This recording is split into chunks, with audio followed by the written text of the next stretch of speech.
Morning class 7 हम लोगों ने अब तक 3 चैप्टर को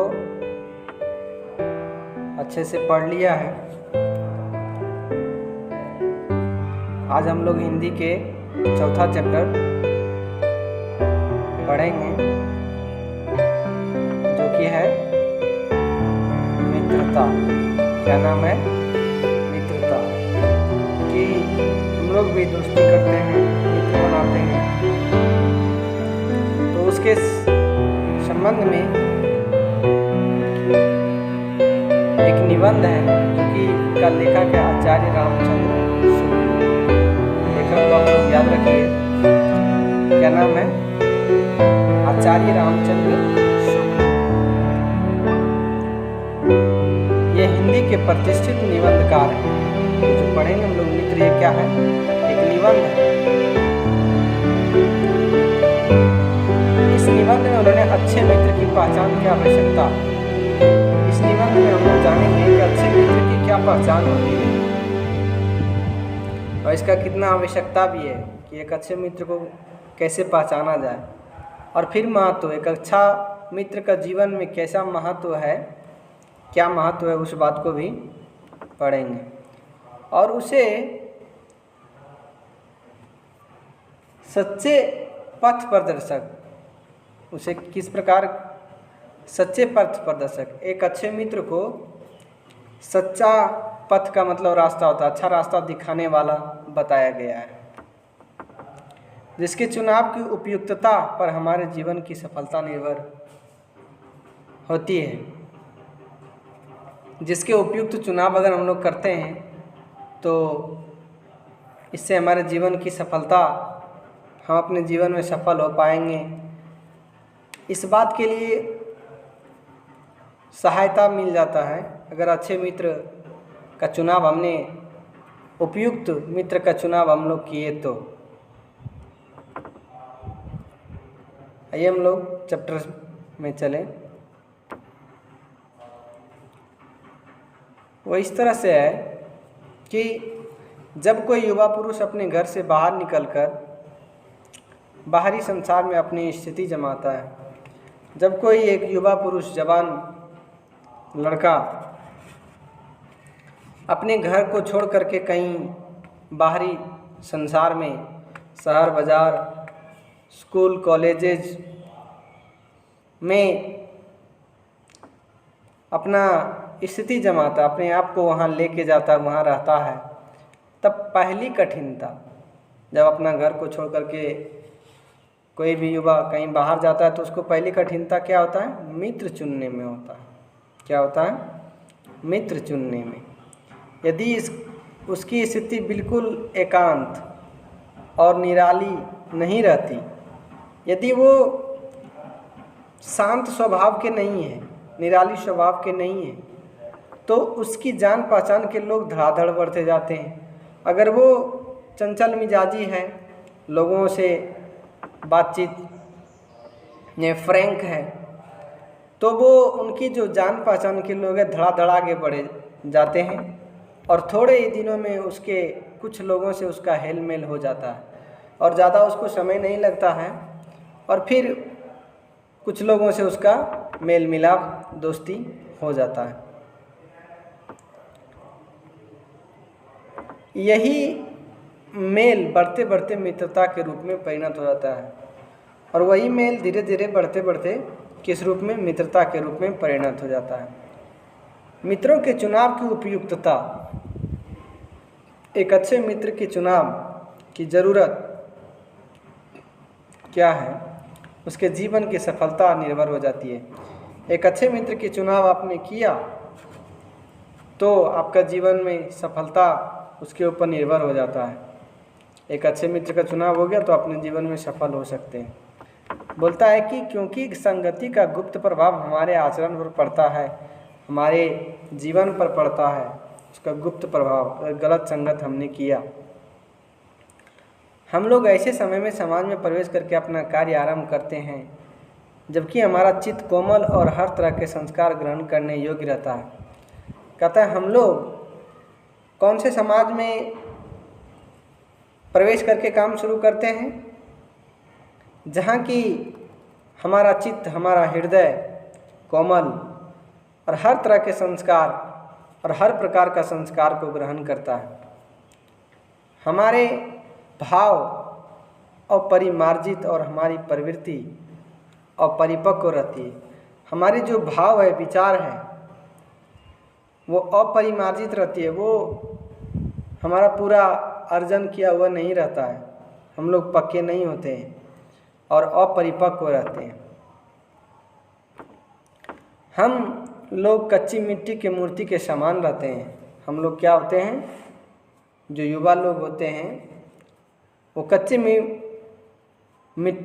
मिट्टी की मूर्ति के समान होते हैं, जिसे जो जिस रूप में चाहे उस रूप में ढाले, चाहे राक्षस बनाए चाहे तो देवता बनाए। अगर सही संगति हो गया तो हम देवता भी बन सकते हैं और बुरी संगति में फंस गए तो हम राक्षस भी बन सकते हैं। बोलते हैं कि ऐसे लोगों का साथ करना हमारे लिए बुरा है। याद रखिए,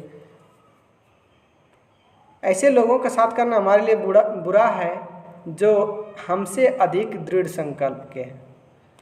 वो हमसे बहुत ज़्यादा अच्छा सोचता है और वो दृढ़ संकल्प के हैं। तो हमको सोचना चाहिए कि नहीं, ये तो अच्छी बात है, लेकिन वो कैसे अच्छी बात नहीं है, तो ये सुनिए। कहता क्योंकि हमें उसकी हर बात को बिना विरोध के मान लेना पड़ता है। वो एक मनुष्य है जो मानते हैं कि दृढ़ संकल्प के है, लेकिन वो हमेशा सही बोलेगा, हमेशा वो सही काम करेगा, ये गारंटी नहीं है। और तब तो यदि हमसे वो अधिक दृढ़ संकल्प के हमको लगता है नहीं ये तो ठीक है, अच्छा है, वो कभी जीवन में गलत भी करता है तो हम उसको बिना विरोध के ही मान लेते हैं और हमारे जीवन पर भी उसका प्रभाव पड़ता है। फिर कहता है पर ऐसे लोगों का साथ करना और भी बुरा है। कहता है फिर तो ऐसे लोगों का साथ करना और भी बुरा है जो हमारी ही बात के ऊपर रखते हैं। फिर तो उन लोगों से भी दोस्ती रखना बुरा है जो कि हम जो कुछ बोलते हैं धड़ाधड़ से हमारी बातों को मानता है और उसके ऊपर चलने लगता है। बोलता है ये भी बुरा बात है, क्योंकि ऐसी दशा में ना तो हमारे ऊपर कोई नियंत्रण रहता है, हमारे ऊपर फिर कौन नियंत्रण करेगा, क्योंकि हम तो ऑर्डर दे रहे हैं और हमारे जो नीचे है वो तो मेरा बात धड़ाधड़ मान रहा है, हमको बोलने वाला कोई है ही नहीं, हम किसी के नियंत्रण में नहीं हैं, हम अनकंट्रोल हैं, ना हमारे लिए कोई सहारा रहता है, फिर तो हमारे लिए कोई सहारा भी नहीं रहता है। दोनों अवस्थाओं में जिस बात का भय रहता है उसका पता युवकों को प्रायः विवेक से काम लिया जाए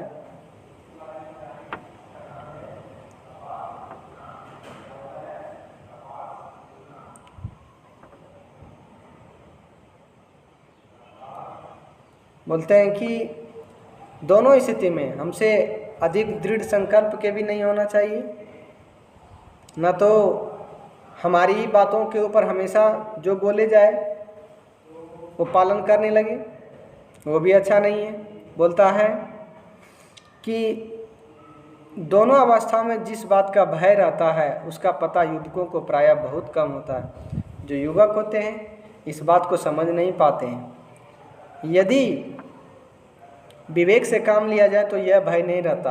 अगर हम अपनी अच्छी बुद्धि का प्रयोग करें, काम लें, तो हमारे पास भय नहीं बचेगा। पर युवा पुरुष जो जवान लड़के होते हैं प्रायः विवेक से कम काम लेते हैं। वो अपनी बुद्धि को सोच समझदारी से वो लोग बहुत कम काम लेते हैं। कैसे आश्चर्य की बात है कि लोग एक घोड़ा खरीद लेते हैं।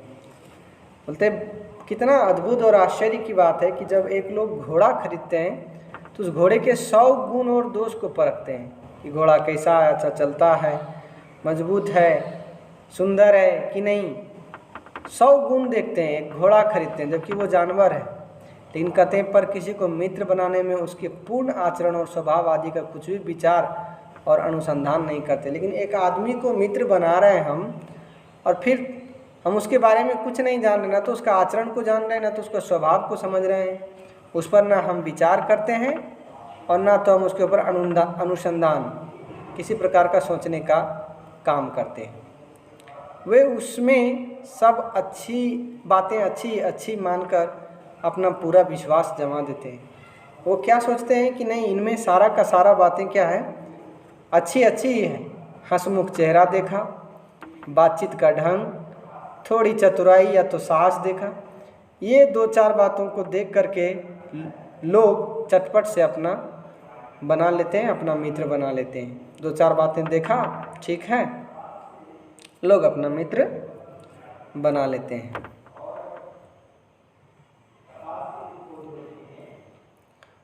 बोलते हैं हम लोग यह नहीं सोचते कि मैत्री का उद्देश्य क्या है। हम लोग मित्र तो बना लेते हैं, लेकिन इसका मतलब नहीं समझते हैं कि उस मित्र से मेरा क्या उद्देश्य है। क्या जीवन के व्यवहार में उसका कुछ मूल्य भी है? क्या हम अपने डेली जीवन में जो जिएंगे, हमारे व्यवहार जीवन के व्यवहार में, उसमें उस मित्र का कुछ काम है? यह बात हमें नहीं सूझती कि यह एक ऐसा साधन है। यह बात हमको नहीं सूझता कि यह एक ऐसा साधन है जिससे आत्मशिक्षा का कार्य बहुत सुगम हो जाता। आत्मशिक्षा, हमारे आत्मा की शिक्षा के लिए अगर एक अच्छे मित्र बन गए तो यह काम हमारे लिए बहुत आसान हो जाता है, सुगम। एक प्राचीन विद्वान का कथन है, एक जो प्राचीन विद्वान है वो बोले हैं कि विश्वास पात्र मित्र से भारी रक्षा होती है। अगर एक विश्वास पात्र मित्र है तो उससे हमारी भारी रक्षा सुरक्षा होती है। एक अगर विश्वास पात्र मित्र हो तो उससे हमारा बहुत रक्षा होता है, भारी रक्षा हो जाता है। जिसे ऐसा मित्र मिल जाए उसे समझना चाहिए कि उसको खजाना मिल गया है। जिसको अगर एक अच्छा मित्र मिल जाता है तो उसको समझना चाहिए हमको क्या मिल गया, खजाना मिल गया। विश्वास पात्र मित्र जीवन की एक औषध है। विश्वास पात्र अगर मित्र है तो वो आपके जीवन का एक मित्र नहीं बल्कि वो क्या है, औषध है, औषधि है, वो दवाई है। हमें अपने मित्रों से यह आशा रखनी चाहिए कि वे उत्तम संकल्पों से हमें दृढ़ करेगा। हमें अच्छी बातों से, अच्छी व्यवहार से, अच्छे आचरण से हमको वो क्या करेगा, दृढ़ करेगा, मजबूत करेगा, दोषों से दूर करेगा, त्रुटियों से हमें बचाएगा। हमारे जीवन में कुछ दोष है, त्रुटि, गलती है तो उस चीज़ से हमें बचाएगा। हमारे सत्य, पवित्रता, मर्यादा के प्रेम को पुष्टि करेंगे।